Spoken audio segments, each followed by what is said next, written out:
commentator without bias right around Australia this morning. Terrific to have your company. We give you your half an hour hit of everything happening on and off the green. And there is a lot happening on the green and off the green. It's been a very, very busy week in the sport. It's been a very busy couple of weeks in the sport. We've got a terrific show lined up for you this morning. Tim Slater's going to join us in a few moments' time. He's on his way to Glasgow as part of the Commonwealth Games team for bowlers with a disability. It's a terrific story. We're looking forward to having him on the line very, very shortly. But I would firstly like to welcome one of my regular co-hosts who... there's a little bit of show and tell that's going to go on this morning, and we can do this for a couple of different reasons. This episode is actually being filmed as we speak on BATV, so you can jump on YouTube, you can jump on Bowls Australia's website, bowlsaustralia.com.au, and you can see how we've put this whole episode together, and you can see how sprightly we are for a morning show as well. So Barrie Lester, my co-host, firstly I say a very, very good morning to you. We'll get the formalities out of the way. Good morning. Yes, good morning, Jack. Great to be back in the studio after a long week in Tasmania. Don't play it down. Let's talk about now. Something come across my desk, and it was the fact that you have celebrated. You have won gold in Tasmania. I asked you to bring the medal in. We're here filming it on BATV. Do you have the medal? No, I'm sorry, I didn't. I didn't bring it with me. It's at home. But unfortunately, even though it was nice to win the triples gold medal in the Super 6, we, as a unit of 12 players, couldn't walk away with any silverware in the actual Ali Shield. So better luck next year, but we'll be trying our best. And from an individual sense, where is the medal, and where does it sit in terms of other past achievements that you've won in the past? Yeah, well, I suppose I've been a bridesmaid a few times when it comes to those kind of events. But last year, winning silver at the Bendigo Ali Shield Super 6, it was good to come out this year and do one better, so it was great. And I played with two really good players in Brett Foley and Aaron Wilson. Yep.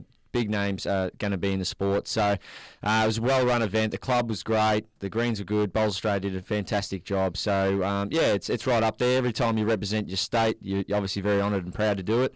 And if you can walk away with a gold medal, it makes it even better. Were you aware that we were filming this morning? Because you have come in and the hair's nicely sorted out. You've got the Good Bowls Australia shirt on too. So you're representing this morning.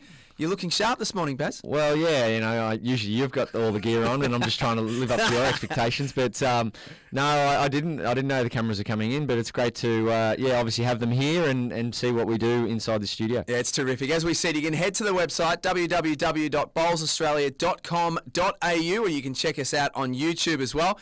How was the awards night? Before we welcome in our co-host for this morning, how was the awards night? I know that you were very much looking forward to it. You had the new suit ready to go, but it's Bowls Australia's night of nights. It's an opportunity for everyone to get in the one room, get together and celebrate 12 months of success. Yeah, one thing that really stood out for me, I think it was a case that every state away from the bowling green could actually get together and mingle. So, not just getting around the players that are winning awards or getting nominated. I think it was a good way for all the players to mingle around off the greens, and which we don't really do because we don't see the WA guys very often and the Northern Territory guys. So it was good for that aspect. But just to support the people that behind the scenes, JR, Johnny Roberts, to get up there and get an award. And actually, Victoria ended up doing very, very well. They took home a nice little swag of awards, didn't they? Yeah. We won a lot of awards, so every time they got up and won something, we gave them a good cheer, and we were proud of everyone, really, that we're either nominated or won an award. And once again, full credit to Tasmania and the local council and the mayor and everyone for contributing to the event. The establishment was great. Bowls Australia did a good job, and well done to all the award winners. Well, on that note, and a perfect little segue there to welcome in, speaking of Bowls Australia doing a fantastic job, there's a massive announcement that we made on the show last week. Want to talk about this one in greater detail, talk about the awards night. There's a stack of stuff that we need to talk about, and when we do that, we always welcome in the company of the CEO of Bowls Australia, Neil Dalrymple, who... Talk about being sprightly in a morning. He is absolutely tip-top this morning. Neil, we've just ripped you off the golf course to join us this morning. Thank you very much for your time. Thanks, Jack. Good to be here, and good to see you too, Baz. That's fine. That was very sincere, that, wasn't it? Now, you've been fresh off the plane the last couple of days from being in Tassie as well, as you were, Baz. Got the nice little propeller plane back over. But how was the week over there? I know it was a bit of a different move to take it down to Tasmania rather than keep it on the mainland, but I've heard a lot of positive stories about the week. Look, Barrie was a good place, Jack. I mean, the Greens and the club that were obviously hosting it, South Barrie, did a fantastic job. There are not too many clubs, obviously, in Tassie that have 4 greens for starters. So to shift it around the countryside is a good thing for the sport, and it exposes ourselves to a different market in the case of Barrie. And look, City Council, as I say, the South Barrie Bowls Club, and having the awards night there, it all went off really, really well, and very pleasing outcome for everyone. What's the logistics that goes into an awards night such as that? As Baz said, to get everyone in the one room at the one time is big enough, but also, Bowls Australia carries a heavy crew of support staff as well. How long in the process is that whole thing in actually getting it together? Look, generally, it starts straight after the last year's awards night. So in Bendigo last year, planning starts, debriefing, then starting to plan looking forward and securing the venue and a lot of the preparations, getting the ticketing organised, obviously the MC, and then getting all the award nominations in. So it is a big task and a lot of work goes into it, obviously, for quite a short night in terms of time. So, but no, a number of the staff members in the office, it's a team effort and they've done a fantastic job in pulling this together. I think the MC was a local guy, Michael Maney from Southern Cross Television, did a fantastic job. Aidan Davis in the room here today filming for BATV behind the scenes does a fantastic job in terms of the AV and pulling together, making it a really professional looking evening, which it was. Now, we spoke last week about the awards, but we'd love to get your opinion, both of you, on a couple of the award winners. Obviously, the International Bowler of the Year is the absolute creme de la creme as far as awards go, and Aaron Sheriff to once again hold that up. Baz, from a player's perspective, that is as high as an honour as it just about gets, and Omar's at the top of the pile once again. Yeah, well, I've had the opportunity to play with Omar a fair bit over the last 12 months on the international circuit, and we went over to Glasgow last year and to Wales, and from the get-go straight away he acclimatised very well and played good under those conditions. So we have to put forward our voting, and then to come back over here, play against Malaysia and Ocean Grove and so on and so on. So yeah, each event he puts his best foot forward. He's very, very all about playing for Australia. Absolutely. He loves the green and gold. So yeah, just a dominant performance in and out all across the disciplines in a lot of those events. So he thoroughly deserved his award. Is that the special part, Neil, given that award is voted by the peers? That's not something that is got together with Steve Glasson and Robbie Dobbins. Yep. That is the peers selecting Aaron Sheriff as the international bowler. I think that's what it says it all, doesn't it, Jack, in terms of being a deserving winner. Then there's no doubt about that Aaron Sheriff was a deserving winner of that award. And when the peers vote for it, it says a lot. The female and male bowler of the year, Brett Wilkie and Karen Murphy. Congratulations to both of them, stars of the sport. Under 18 male, Michael Sims from Tasmania, a local boy. How was that received on the night? Big cheers there, Baz, wasn't there? So no, that was a popular winner there, and I think it was good to see Tassie pull off an award in their home state. Chloe Stewart named the under 18 female bowler of the year. A couple that I just wanted to touch on as well was Graham Clements being voted the coach of the year, up against Nicole Shortis for her work with disability bowlers that we've spoken about on the show. But I remember speaking to Graham, and Baz, you'll remember that interview too. It was about midway through 2013. Yeah. I was amazed at how passionately this man spoke about the work that he was doing with blind bowlers. Yeah, and look, that was, I suppose, testament to what he did at the World Championships in 2013. He developed that team and prepared them very well, and I think, once again, it was testament to what he's done. And I'd just like to correct, too, that Graham did say that he was asked to prepare his speech. I did actually give him a warning to say, make sure you are prepared, not that I told him he was going to win. Just like to get that on the record. There's a big difference between the two. Baz, from your end, we spoke about the night itself, but to see, I guess, a couple of Victorians receive awards for their work off the green, terrific as well.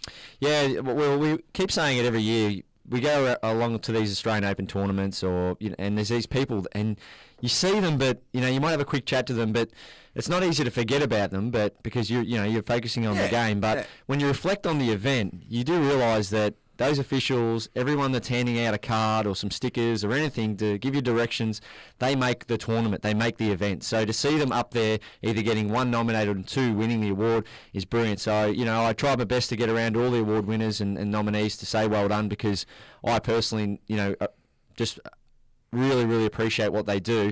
And I guess I get to see it every day working as a CDO at club level as well. So it's great. And Neil, did Baz win best dressed on the night? I know he was really looking forward to this one. He was very sharp. He gets up for these occasions. No doubt he got around. Let's say that. He did get around. And in fact, he stayed around for quite a while. We're pretty happy to get him back this morning, actually. We are going to take a break, gentlemen. On the other side of this, Neil, we've got you here this morning not just to enjoy your company, but to also talk about a massive announcement for the Australian Open. It has got a long-term home, and it's a very, very beautiful home. We're going to talk about that next here on Without Bias. From the wide outdoors to the great indoors, this is Without Bias. It's a very special edition of Without Bias this morning. It's not every day that we have the CEO of Bowls Australia, Neil Dalrymple, in the studio. And not every day we have Barrie Lester here wearing a gold medal during the show as well. So it's terrific to have everyone's company this morning. As we said, this show is also being filmed this morning on BATV. You can head to Bowls Australia's website, www.bowlsaustralia.com.au, and you can see how we get it done here in the studio. We've got a terrific announcement to make. We touched on it last week. Neil's here this morning to discuss this one in greater detail. Baz, it's something that appeals to players, spectators, officials. Everyone's going to love this one. The Australian Open, one of the big events on the Bowls Australia calendar. We saw it, have seen it at Dalrymple for the last few years. It now has a home. It now has a new home for the next 5 years. It's going to be relocating to the Gold Coast. It's all part of an alignment for the next set of Commonwealth Games. We're so focused on these Commonwealth Games. 2018 will roll around really quickly as well. Neil, tell us a little bit about the origin of this decision and the fact that we are going to see a permanent home for the next 5 years on the Gold Coast. I think, Jack, that certainly the AO has had a good time at Dalrymple, and we've been there just on 10 years now. So clearly it was time to have a look at potentially moving it to another location, and just, mixing it up is important for the players and for spectators, etc. And the Gold Coast was probably a very easy decision to consider. We really didn't consider any other locations. There's a lot going for it, as we know, in terms of greens, in terms of volunteers. Just the infrastructure of bowls on the Gold Coast is very strong. So all in all, it was a very easy decision. I suppose the most difficult part was the negotiations, and not that was that difficult, but with Tourism and Events Queensland and the Gold Coast City Council. So we put the proposal to them some time ago now, probably even 9 months, 12 months ago. And during that period, we've been working with them to secure a deal to relocate the Australian Open. And there'll be other ancillary events that we'll also be playing. Hopefully we'll have some international events in the next 5 years. Certainly there'll be national training camps. The National Awards Night will move there too, to the Gold Coast. So it's really a feast of bowls that will be occurring on the Gold Coast in the next 5 years. And April 2018 is the Commonwealth Games. So it's a lot of sense to have a lot of activity on the Gold Coast. Broadbeach will be one of the prime clubs, given that that's the venue for the Commonwealth Games. So to attract interstate, overseas participants to the Australian Open gives them the chance to experience the conditions on the Gold Coast, and in particular Broadbeach.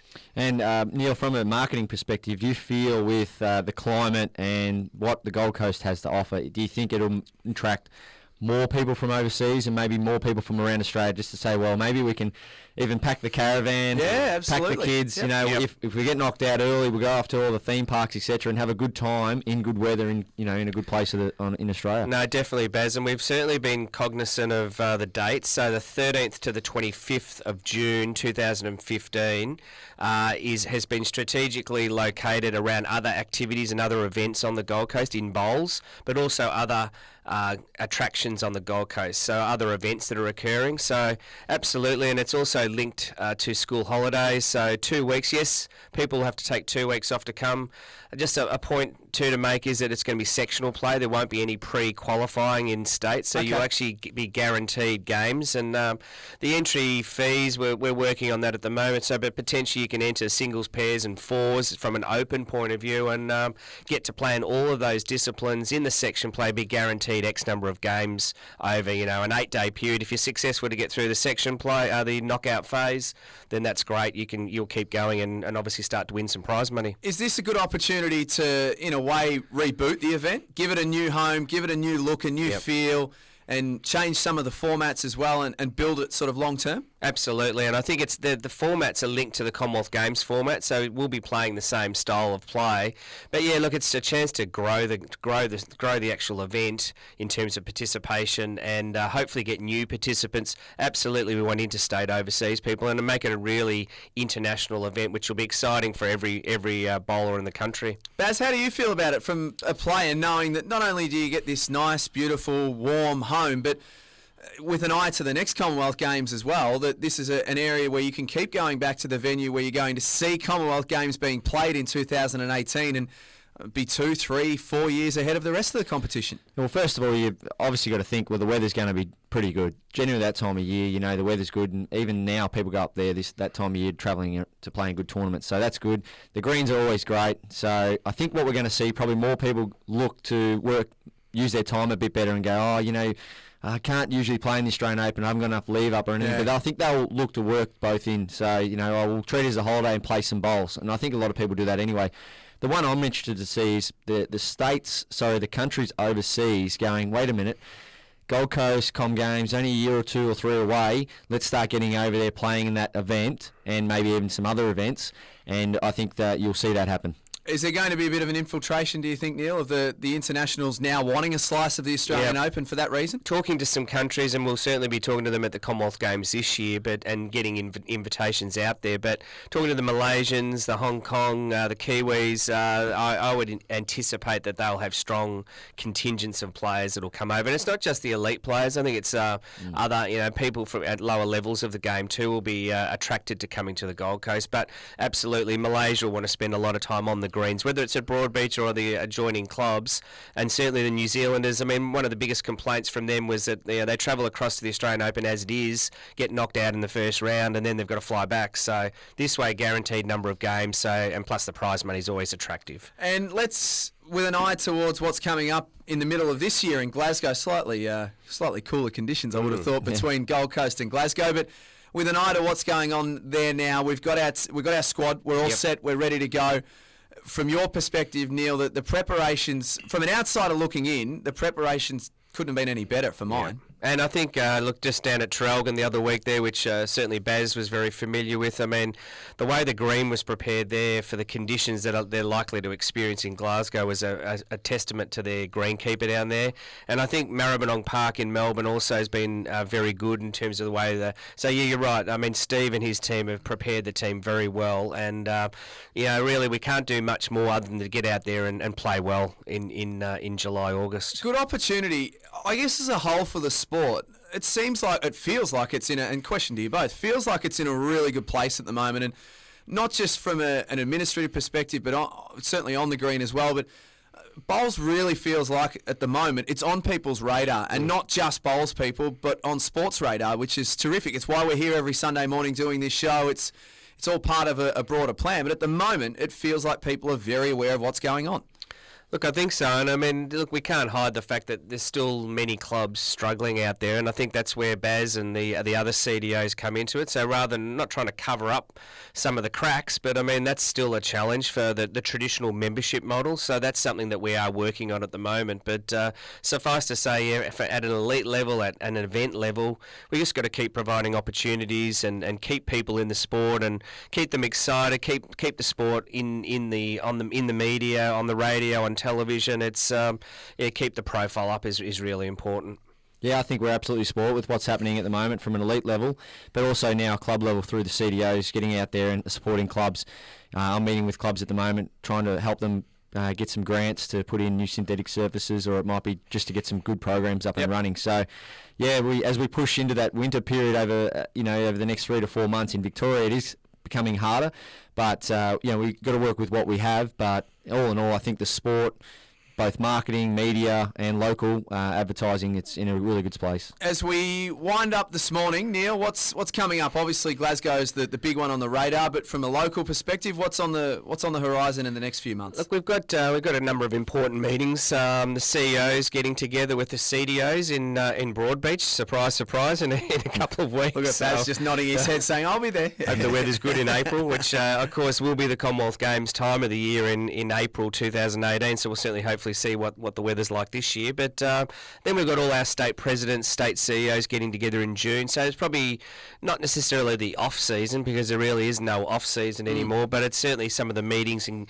the collaboration, just making sure we've got our strategies right and getting everyone on the same page is very important. Neil, thank you for coming in this morning. Always appreciate it. Bought a little snack, a little treat for me as well. So thank you very much for doing that. A little chocolate Jack, don't eat it all at once. to have early in the morning. That's just good for the teeth. But thank you for stopping by. It's great to have you with us. And I mean, look, it's a big year. It's a massive year. But the announcement of the Australian Open long term on the Gold Coast is terrific. So to you and the executive team that have got that deal done, congratulations. Thanks, Jack. Thanks, Baz. Barrie, thank you for your time as always. Congratulations again on your medal. Don't undersell yourself. The modesty has no home on this show, Baz, but well done to you. And there's a lot going on, obviously, in terms of your on-green stuff, but as you said, doing a lot of great work with the clubs at the moment. So you keep fighting the good fight, and you'll be back next week. Thanks, Jack, and I'm glad you like my dress for a Sunday morning. I always like your dress, Baz. You just outdress everyone else. That is all that we've got time for. Unfortunately, we couldn't get to Tim Slater this morning. We'll grab him next week on the show. He will be one of our guests on the show next week, so make sure you tune in. And as we mentioned, this show this morning has been filmed. Aidan has been here up at nice and early as well, getting it done. It will be going on air on Bowls Australia's website, www.bowlsaustralia.com.au, or on BATV. Have a great weekend. It's been terrific to have your company. You've been listening to Without Bias.